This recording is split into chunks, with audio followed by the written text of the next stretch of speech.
Okay, fifth graders, we're going to keep going on our Greek vase project. You have your black paper that we made the scratch art paper on. You also have this worksheet, and I sent home this white piece of paper. This piece of paper we're going to use to make a stencil because drawing right on that black paper we can't erase. So we're going to start by folding this paper in half. Sometimes we call this a hot dog fold, right? It's a long fold.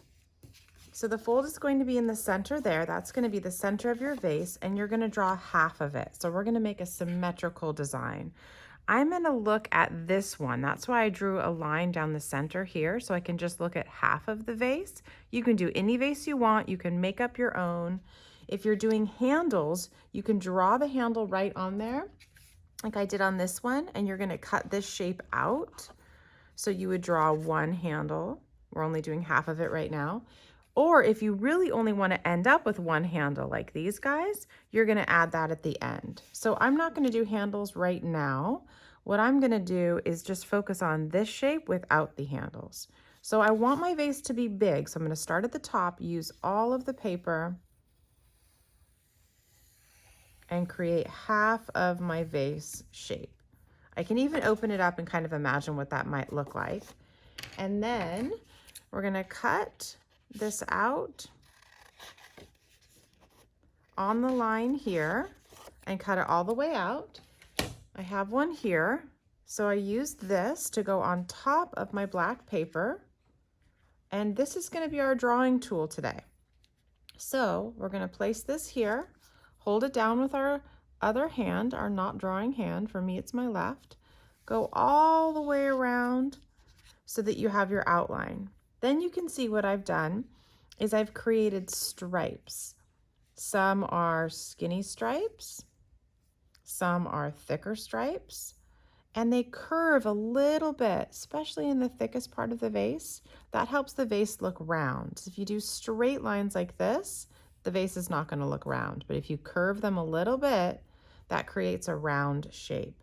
So this is why I'm practicing out here. This is going to get cut out. At the end, you'll end up with something like this.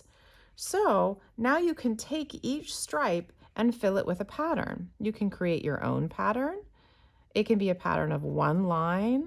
It can be a pattern of one shape. It can be a pattern of a line and a shape.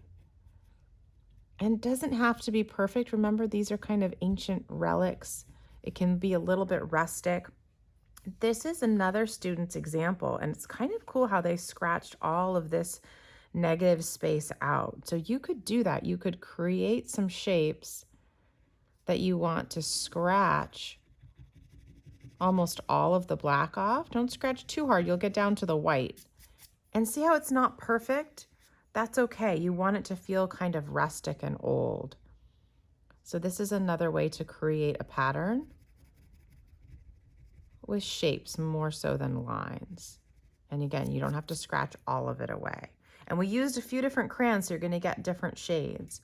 And then when you're done, you're going to go ahead and cut on this line and cut this out. So you can practice over here. You want to try one of these patterns. Some of these are kind of tricky. Try the swirl pattern, see if you like that before you do it on here. Now, if you did want to add one handle, so this is what it looks like if you're adding two symmetrical handles. If you want to add just one handle, keep one side nice and clean, and you could use this extra space and just freehand a handle right there. That would be a vase with one handle, so it's not symmetrical. And then you could create a pattern on this one, or keep it black, or colored in solid. Okay? I hope you have fun with that. I can't wait to see them when they're done.